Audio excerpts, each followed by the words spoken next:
Hey guys, so welcome to Tips for Success in Summer School.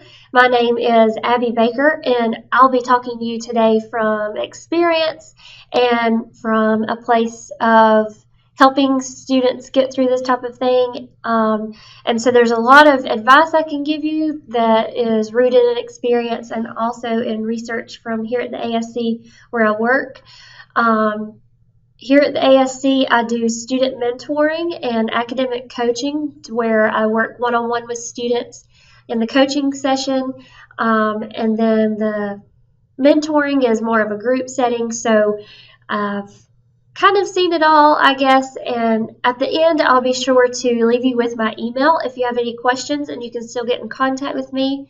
I am graduating this May of 2015, but I'll still be around because I will be going to graduate school. So please feel free to contact me with any questions that you have, and I'll be happy to help you out. Okay, so let's get started. All right, summer school. So basically, let's look at how it's different from regular semester classes. So we know the time is condensed, and that means that it comes at a faster pace. I know that when I was in summer school, it made it a lot easier that it was just the 1 or 2 classes that I had to worry about, so I hope that you'll enjoy that. Even though that you only have 1 or 2, you seem to have them more frequently because it's a condensed time period and the classes are longer. But this means that you have a greater responsibility for learning the material rather than the professor who is there more of the time in the regular semester. So you have a lot more responsibility on your end to make sure that you are current and stay up to date on all of the tasks that you have to do.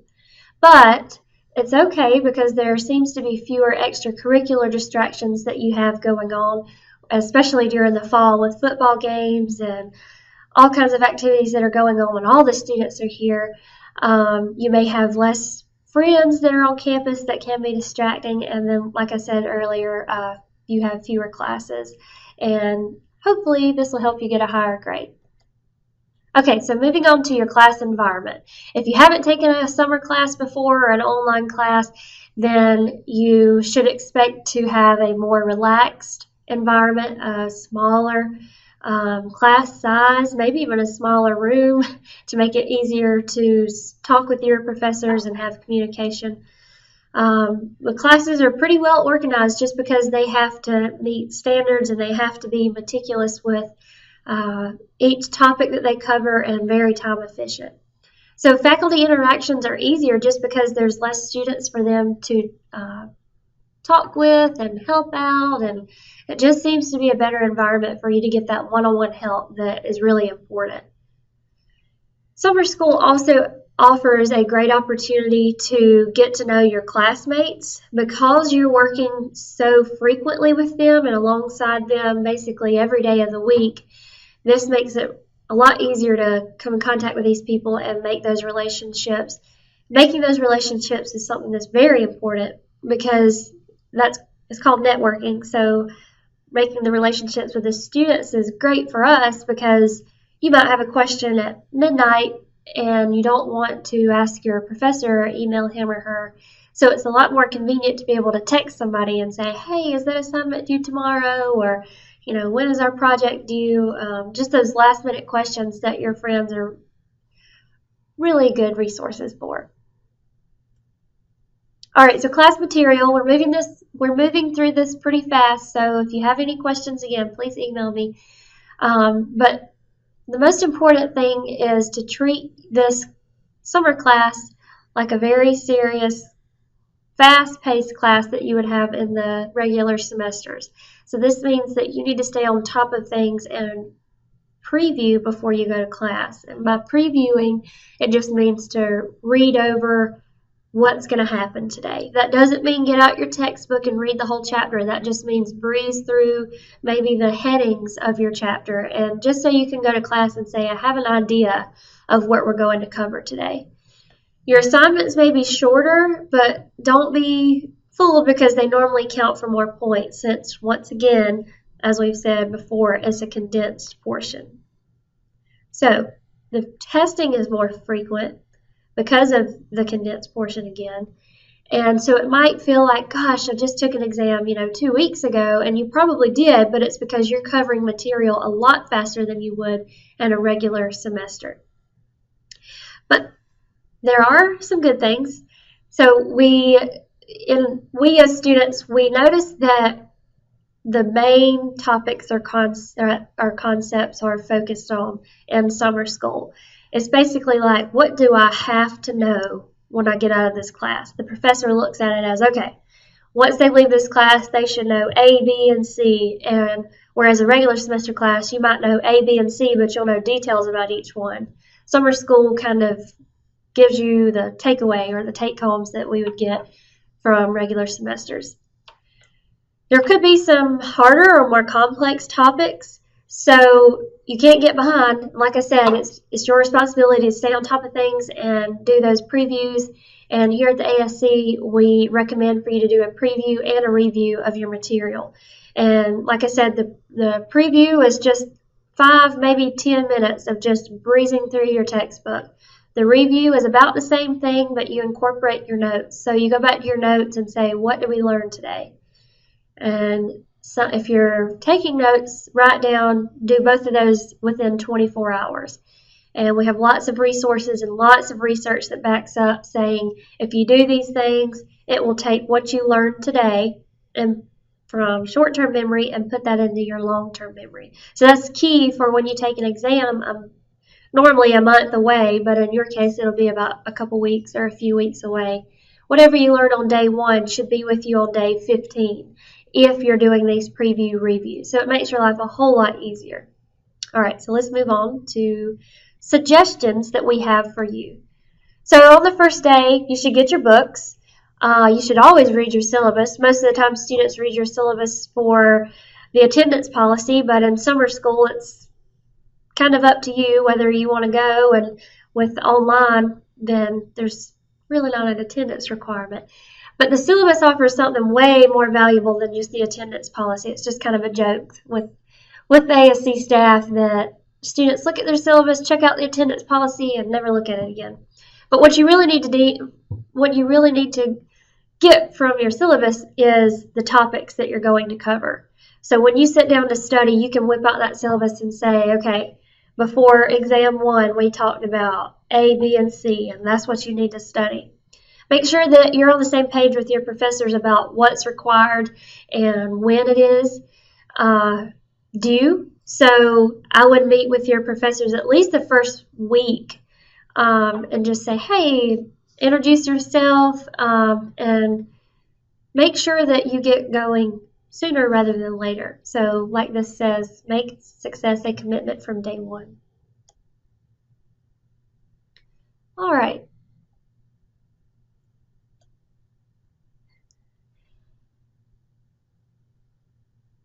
Okay, so time management. This is something that I work with almost on a daily basis with the students that I work with one-on-one. In a classroom setting, it's more of a general overview of this is how you should organize your life, but in actuality, students struggle so much with organizing their time to get the things done that's important, but also have time to have fun. Sometimes it's either one or the other, or, there's the triangle of sleep and good grades and, being successful, and you can only choose 2. So, but anyways, if you organize yourself right, you can do it all and still have time to have fun. That's the most important thing. So minimize all the outside activities that's going on that can interfere.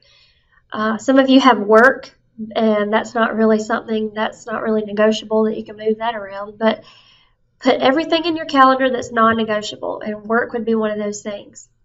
So do the things in the morning or in the daylight hours that's going to require brain power.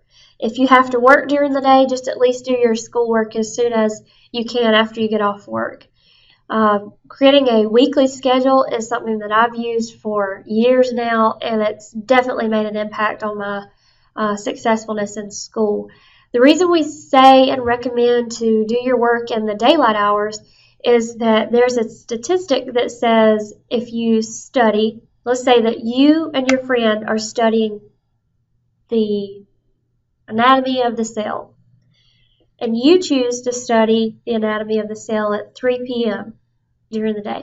But your friend chooses to study it after 10 p.m. Your friend will take 3 times longer to learn that material than you will, just because it's after 10 p.m. Eventually, our brains have to kind of shut down, right? They can't just go 24/7. Our brains need sleep. Everyone knows that. And that's why those circadian rhythms, they start to slow down our bodies and our brain starts to turn off. So you're a lot more focused and alert during the daylight hours. So that's the caveat there. All right, so just in general, the hours that you spend in class should be double the time that you're spending studying. So if you're in class 1 hour, you need to study for 2 hours. You should make your schedule something that's visible, maybe so a roommate can see it, or just tell somebody about it just so that you can be accountable. If you are in a relationship, maybe tell him or her, say, hey, I plan to study at 5 o'clock, and just have a friend to help you, at least ask you, hey, did you study today? So at least maybe you'll feel a little guilty if you didn't. All right. So study strategies. Here's the meat and potatoes of actually getting down to it. So avoid procrastination.